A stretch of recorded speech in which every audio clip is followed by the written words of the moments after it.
आणि आता बातमी आहे राज्यातल्या पावसाची। बीड, नगर, पुणे आणि पैठणमध्ये पावसामुळे प्रचंड नुकसान झाले। तर तिकडे आष्टी पाथर्डीत हेलिकॉप्टरच्या मदतीने रेस्क्यू करण्यात आले। तर कुठे घरात पाणी शिरल्याने जनजीवन पूर्णपणे विस्कळीत झाले। पाहूया। मुंबईसह राज्यात पावसाचं थैमान पाहायला मिळालंय। बीड, नगर, पुणे आणि पैठणमध्ये पावसामुळे प्रचंड नुकसान झालंय। नागरिकांना रेस्क्यू करण्यासाठी कमांडो पथक आणि हेलिकॉप्टरची मदत घेण्यात आली आहे।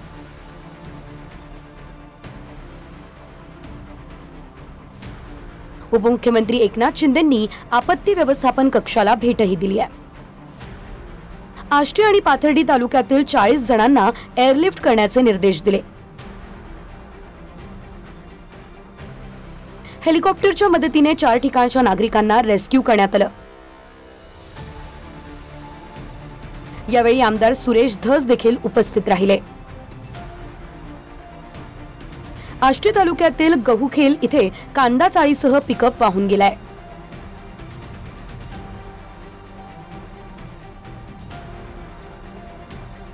बीडच्या माजलगाव तालुक्यातील कोथाळा आणि साळेगाव मधील सरस्वती नदीला पूर आलाय।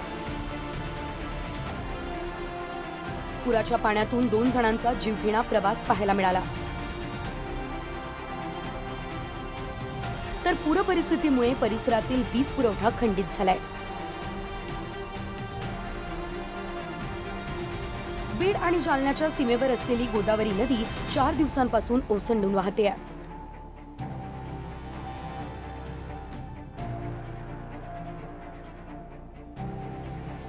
बीडच्या आष्टी तालुक्यातील कडी नदीला मोठा पूर आलाय। यामुळे काही घरं आणि मंदिरांसह शेती पिकं पाण्याखाली गेली आहे। नदीकाठच्या नागरिकांचं जनजीवन विस्कळीत झालंय। आष्टी तालुक्यातील घाटापिंपरी, देवळालीसह दौलावडगाव या गावांमध्ये पाणी शिरलं आणि त्यामुळे गावांचा संपर्क तुटलाय। इथल्या परिसरातील शेतीला तलावाचं, नद्यांचं स्वरूप आलंय। शेतकऱ्यांच्या घरांमध्ये पावसाचं पाणी शिरलंय। शिरूर तालुक्यात ढगफुटी झाल्यानं घरांमध्ये पाणी शिरलंय। कारखेल खुर्द आणि चौभा निमगावातील नदीनं धोक्याची पातळी ओलांडली आहे।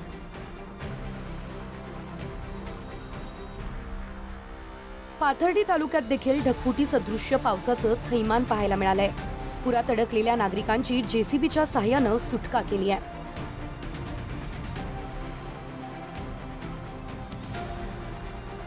अहिल्यानगरच्या पाथर्डी तालुक्यात मुसळधार पावसासह काही भागांमध्ये ढगफुटी सदृश्य परिस्थिती आहे। तर करंजी इथे ढगफुटी झाली आहे। गावात सर्वत्र पाणीच पाणी झाल्यानं पोलीस कर्मचारी, महसूल प्रशासन आणि रेस्क्यू टीम गावात दाखल झाली आहे।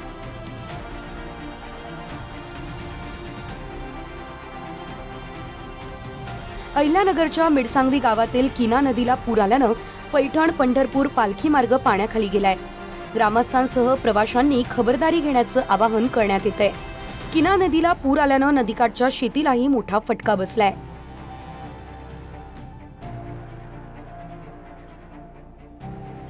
छत्रपती संभाजीनगरच्या सिल्लोड तालुक्यातल्या घाटनांद्रा परिसरामध्ये ढगफुटी सदृश्य पाऊस झालाय।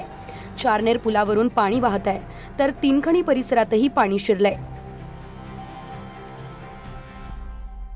पैठण तालुक्यातील जायकवाडी वसाहत पाण्याखाली गेली आहे। लोकांच्या घरात पाणी शिरलंय। रस्त्यावरही गुडघ्या इतकं पाणी आहे। पैठण तालुक्यातील ज्ञानेश्वरवाडी या परिसरामध्ये शेतकऱ्यांचा कांदा वाहून गेलाय। कांदा वाहून गेल्यानं शेतकऱ्याचं मोठं नुकसान झालंय। जळगावच्या पाचोरा तालुक्यात ढगफुटी सदृश्य पाऊस झालाय। सातगाव डोंगरी गावाला पुराच्या पाण्यानं वेढा घातलाय आणि या परिसरातील बामणी आणि दगडी नदीला मोठा पूर आल्यानं घरांमध्ये पाणी शिरलंय। पगावातील शेकडो कुटुंबांच्या घरगुती वस्तू, धान्य, कपडे, पलंग, भांडी आणि शेतीची साधन सामग्री भिजून खराब झाली आहे। या पुरामुळे अनेक ग्रामस्थांनी आपला जीव वाचवण्यासाठी घर सोडून पळ काढला, अशी माहिती मंत्री गिरीश महाजन यांनी दिली आहे। तिथे तहसीलदारांना तातडीने पाठवण्यात आलं आणि जी काही नियमानुसार मदत असेल ती तात्काळ तातडीची मदत देण्यासंदर्भामध्ये सूचना आम्ही तहसीलदारांना, तिथल्या अधिकाऱ्यांना, कर्मचाऱ्यांना दिलेल्या आहेत। लातूर जिल्ह्यातल्या औसा तालुक्यातील उजनी गावात पाणी शिरलंय। तेरणा नदीपात्र सोडून शेतांमध्ये वाहते आहे। लातूरकडून तुळजापूर, सोलापूरकडे जाणारा महामार्ग एका बाजूने बंद करण्यात आलाय। नांदेड जिल्ह्यात सुरू असलेल्या मुसळधार पावसामुळे नदी नाल्यांना मोठा पूर आलाय. नांदेड शहराला पाणी पुरवणाऱ्या विष्णुपुरी धरणातील पाणीसाठा मोठ्या प्रमाणात वाढला असून धरणाचे 10 दरवाजे उघडण्यात आले. पुण्यातही मुसळधार पाऊस झालाय. रात्रभर झालेल्या पावसामुळे लोणी काळभोरमधील रस्त्यांना नदीचं स्वरूप आलं होतं, तर घोरपडे वस्तीत पाणी शिरलं होतं. पुण्याच्या थेऊरमध्ये रुके वस्तीजवळ जवळपास 40 घरांमध्ये पाणी शिरलंय. थेऊरसह धायरी आणि इंदापूरमध्येही मोठ्या प्रमाणात अनेक घरांमध्ये पाणी घुसलंय. गाई म्हशींसह अनेक जनावरांचा मृत्यू झाल्याचं बोललं जातंय.